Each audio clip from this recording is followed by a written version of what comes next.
Ég heiti María Monika og ég er 30 ára. Ég er að vinna hana í bráðamóttökunni á Fossvogi. Ástæða fyrir ég byrjaði í námið var vegna þess að ég þurfti að finna mér dagvinnu og pröfaði að sækja í mötuneytið hana í Landspítalanum.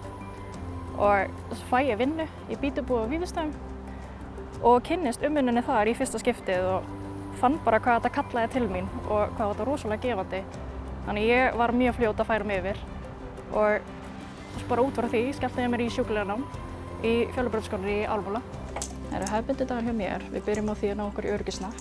Það er bara fyrir okkar öryggi og sjúklingana. Svo förum við í stöðumat og munnlegt rapport frá seinustu vakt. Þess að við þurfum að vita helstu atriðin okkar sjúklinga sem við erum að fara að sinna. Svo erum við bara svolítið að forgangsraða það sem við gerum á vaktinni.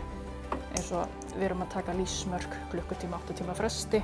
Svo þurfum við að taka hjartalínurit, taka alls konar sýni og svo bara aðstoða fólk við þessi þarf. Þegar hasar er svona mikill af bráðamóttökunni þá dettum við í ákveðin gír og við setjum verkefnin okkar bara í ákveðna forgangsröð.